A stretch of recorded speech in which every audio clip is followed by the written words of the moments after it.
Hi, it's Morgan Brooks with 93.7, the People Station. I'm here with Mr. Cecil Williams, renowned photographer and renowned member of the Civil Rights Movement. We're here to speak about his new museum that he's opening very soon and to speak about his legacy and the way that this museum has helped to shape the town of Orangeburg. Mr. Williams, I know this museum has been around for a very long time. What inspired you to open this Civil Rights Museum here? Well, thank you for that question, and good morning to everyone listening or viewing this moment. Um, the state of South Carolina is the the only state in the 16 southern states of the United States that does not have a civil rights museum. So the idea to create a museum has been with me for many decades to try and start and bring this so that the people of South Carolina can uh, look at, view, find out about, discover, explore what people did during this period that is important to history that made America a better place for this generation to live. It's that important a mission of a museum, a civil rights museum, to do that. And we were the only one of the 16 southern states. So that was the what caused me to try and bring this about. The fact that I had a lot of artifacts, photographs, documents, um, and naturally the urge to create a museum was there based on the fact that I thought it was a noble thing to try and start and make this happen. My wife, my sister, and I, in 2019, made the decision that we would try to make it happen, and we did. So the museum has been around about 4.5 years now. Yes, that's which is really amazing. I remember growing up, you would hear stories about the Orangeburg massacre or these various things that happened in the South, and it felt like South Carolina was overlooked a lot of times for what one might consider to be larger movements like Birmingham, Alabama, and things like that. But when you come here and you're in this town and you're in this state, you really realize how much impact they had on the civil rights movement and really how important it is that people do learn about those things and see those things. So it's very important that this museum be seen. You're building a new museum. Can you tell us a little bit about that? Well, fortunately, after operating a museum here, which is now in a residential area, we're in Northwest States, which is about um, on the outskirts of Orangeburg, right off of Highway 301. Um, the city and the county were attracted by what we were doing, and there was interest in the railroad corner being redeveloped. And we went into conversation with them and decided that this would be a logical location for the new museum to be built. Here at the present museum, we have 3,200 square feet divided into 5 rooms.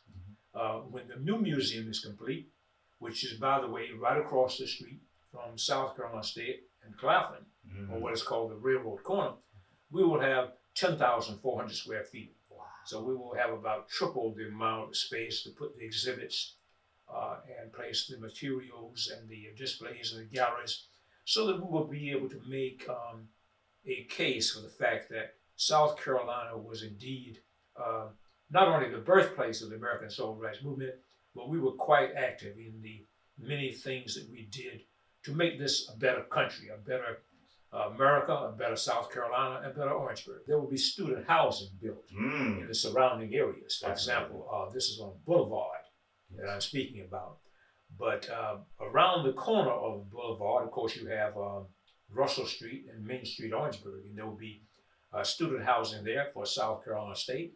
And then around the corner, I think near Treadwell, you will have student housing from Claflin University. That's amazing. And we're not talking about just a one-story student housing. We're talking about 4 or 5 stories. Wow. So it's going to be quite a development. It's not going to be done tomorrow. It's not going to be done by next year. But it is in the works right now with the preparation of it, in the design phase of it.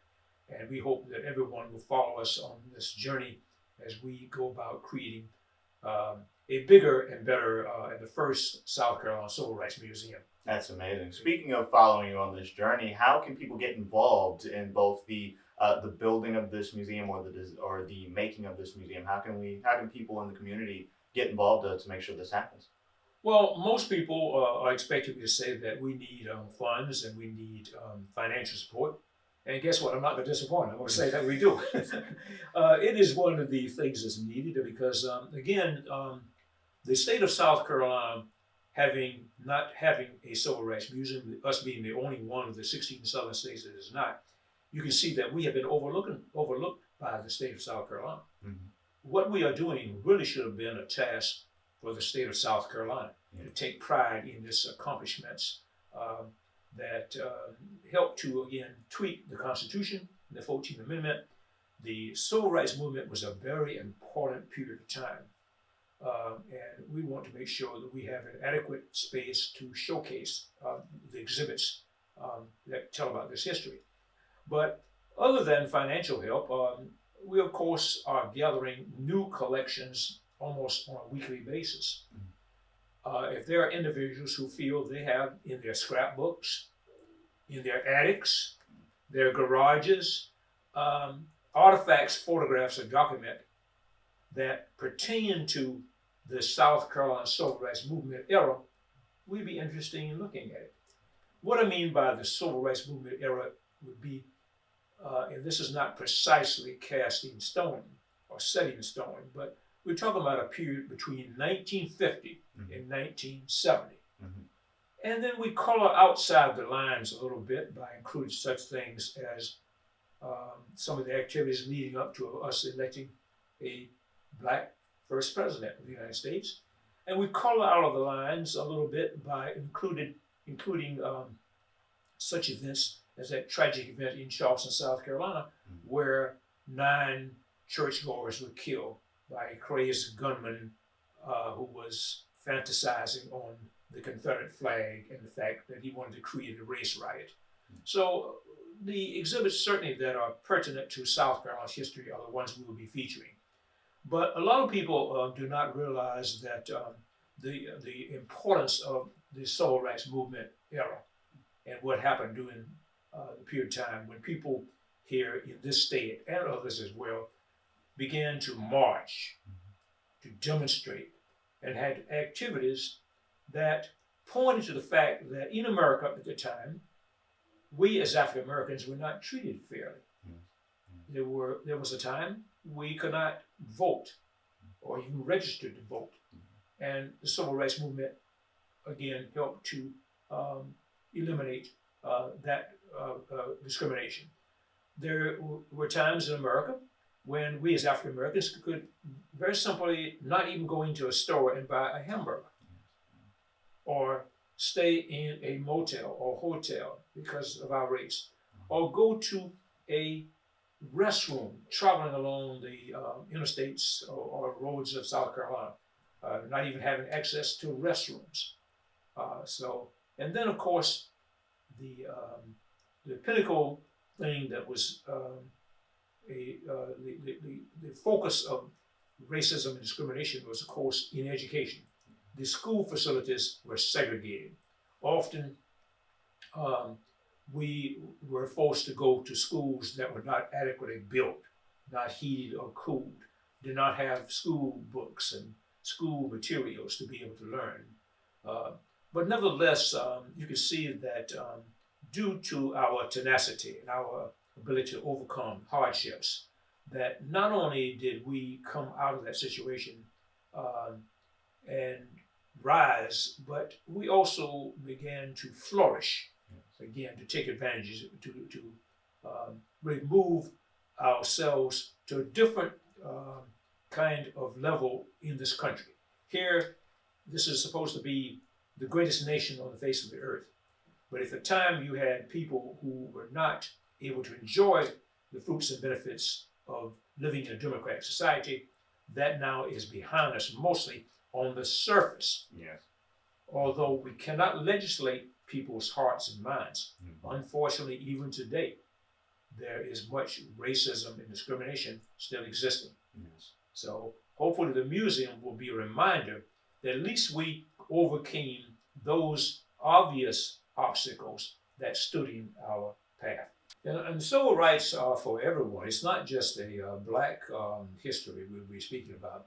We will have a museum in Orangeburg that is for everyone. We would enjoy having everyone to come because, again, the civil rights movement was not 100% composed of African Americans. There were whites and others who joined with us, and we want their presence to be known, their stories to be told. So this is something that hopefully all the people in Orangeburg, all the people in the county, all the people in the city, all the people in the state, and people from around the nation to really feel of Orangeburg as a destination rather than just a waypoint they pass on the interstate. We want them to come into Orangeburg. We want them to spend their money, and that would, of course, bring employment to our citizens. So there are a lot of benefits that will come from a civil rights museum being located in Orangeburg. The hours of the current museum, what are they that people can come and check out? Because we don't have a permanent staff, we ask the public to call to make an appointment or go online and make an appointment. We like to set up our tours at 10:30 and, of course, at 2:30. Okay. A tour is about an hour long. It depends on how long you really are going to be looking at the contents of what we have. But generally, you can complete the entire 5 rooms of history in about an hour and a half. Okay. One of the weaknesses of the museum is we have not been able to find a way to reach children younger than middle school age. We don't feel this is a museum that would be very interesting or attractive to children that young.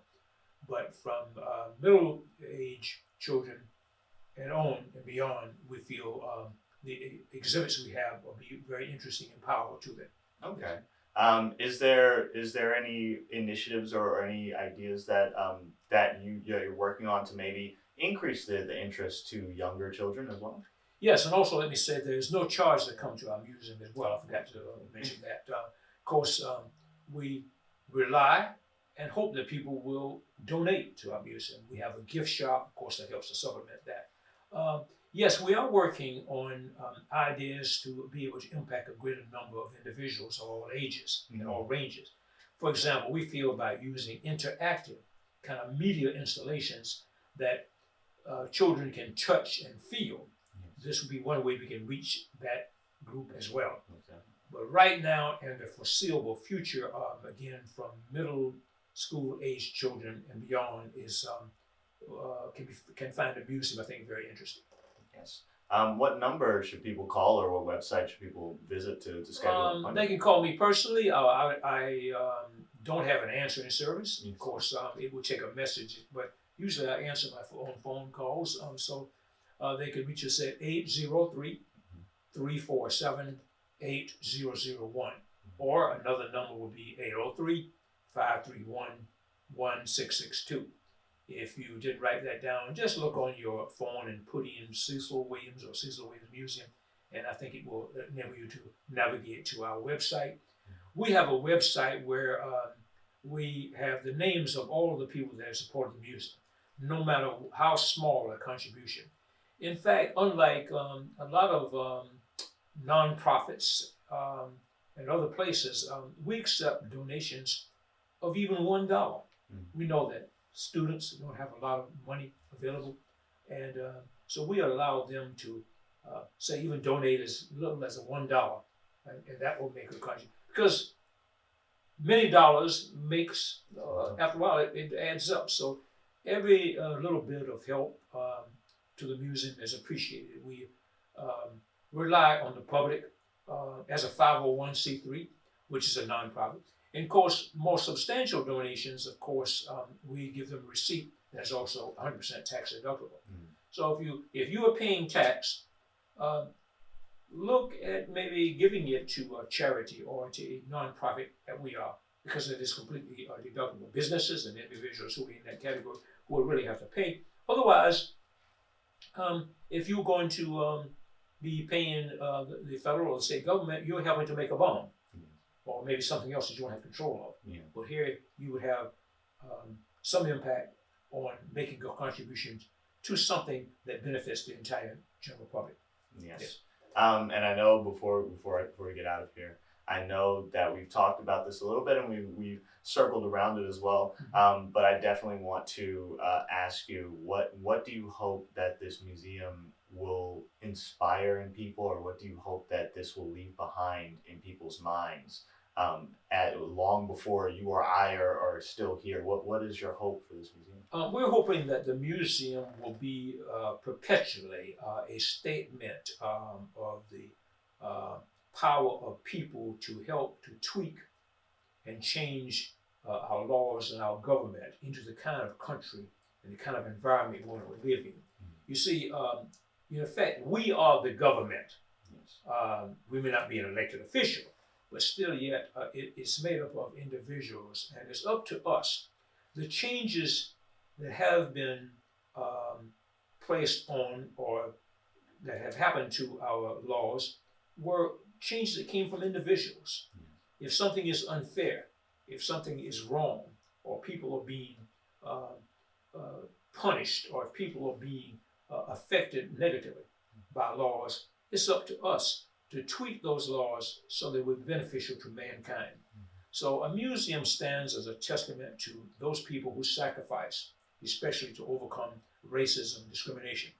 So we're hoping that this will be something that will forever be available for people in South Carolina, in Orangeburg, and across the nation to visit. So we welcome your visits, we welcome your input, and we welcome any opportunities out there for people that might have archives they'd like to consider donating to the museum.